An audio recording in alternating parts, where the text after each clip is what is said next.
علیکم ورحمۃ اللہ وبرکاتہ۔ حاضرین،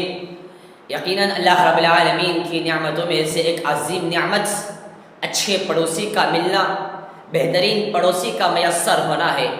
یقیناً شریعت اسلامیہ نے ہمیں جن چیزوں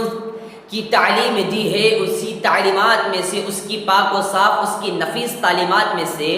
ایک عظیم تعلیم پڑوسیوں کے ساتھ حسن سلوک کرنا ہے۔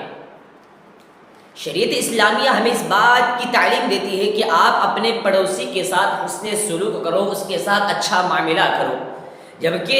پڑوسی کے ساتھ حسن سلوک کے تعلق سے اللہ کے نبی جناب محمد رسول اللہ صلی اللہ علیہ وسلم فرماتے ہیں،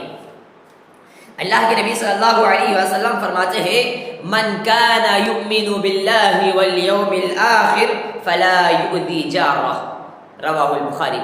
اللہ کے نبی صلی اللہ علیہ وسلم فرماتے ہیں جو اللہ اور یوم آخرت پر ایمان رکھتا ہے تو اسے چاہیے کہ فلا یؤذی جارہ، وہ اپنے پڑوسی کو تکلیف نہ پہنچائے، وہ اپنے پڑوسی کو اذیت نہ پہنچائے، وہ اپنے پڑوسی کو دکھ نہ پہنچائے۔ اسی طرح سے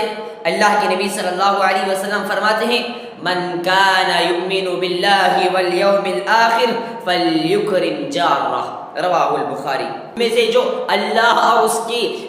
اور یوم آخرت پر ایمان رکھتا ہے اسے چاہیے فلیکرم جارہ، وہ اپنے پڑوسی کی عزت کرے، اپنے پڑوسی کی تکریم کرے، اپنے پڑوسی کے ساتھ اچھا سلوک کرے، اس کے ساتھ اچھا معاملہ کرے۔ مگر افسوس کہ آج اگر ہم اپنے معاشرے پر نظر دوڑائیں، اگر ایک طائرانہ نظر دوڑاتے ہیں تو یہ بات اظہر من الشمس ہوتی ہے کہ کتنے سارے لوگ ایسے ہیں جس کی اذیت کی وجہ سے، جس کی پریشانی کی وجہ سے، جس کی تکلیف کی وجہ سے، جس کی اذیت کی وجہ سے، جس کی زبان کی وجہ سے، جس کی ہاتھ کی وجہ سے اس کا پڑوسی محفوظ نہیں ہے۔ صبح ہوتا ہے، صبح جب سویرا ہوتا ہے، صبح ہونے کے بعد ہر کوئی اپنے پڑوسی کو تکلیف پہنچاتا ہے، کوئی ہاتھ کے ذریعے سے اپنے پڑوسی کو تکلیف پہنچاتا ہے، کوئی زبان کے ذریعے سے اپنے پڑوسی کو تکلیف پہنچاتا ہے، ہاتھ کے ذریعے سے کوئی ایسا فعل کرتا ہے جس کے ذریعے سے اس کے پڑوسی کو تکلیف ہو، یا زبان کے ذریعے سے کوئی ایسے کلمات کہتا ہے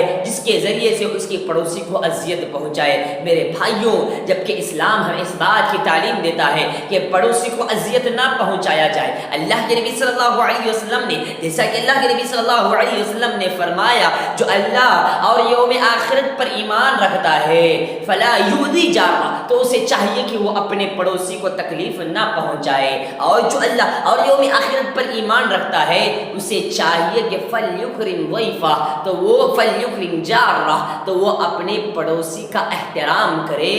اس کے احترام کو برقرار رکھے، اس کے احترام کو ملحوظ رکھے۔ مگر افسوس کہ کتنی ساری خواتین ایسی ہیں جو صبح ہوتا ہے، صبح سویرا ہونے کے بعد اپنی زبان کے ذریعے سے پڑوسی کو گالی گلوج کر کر، ان کے ساتھ بدزبانی کر کر ان کو تکلیف پہنچاتی ہیں، ان کو اذیت پہنچاتی ہیں۔ اللہ کی بندیوں، پڑوسیوں کو تکلیف پہنچانے سے باز آ جاؤ، پڑوسیوں کو اذیت پہنچانے سے باز آ جاؤ۔ اللہ کے نبی صلی اللہ علیہ وسلم نے ہمیں ان کے ساتھ حسن سلوک کرنے کی تاکید اللہ کے نبی صلی اللہ علیہ وسلم نے دیا ہے۔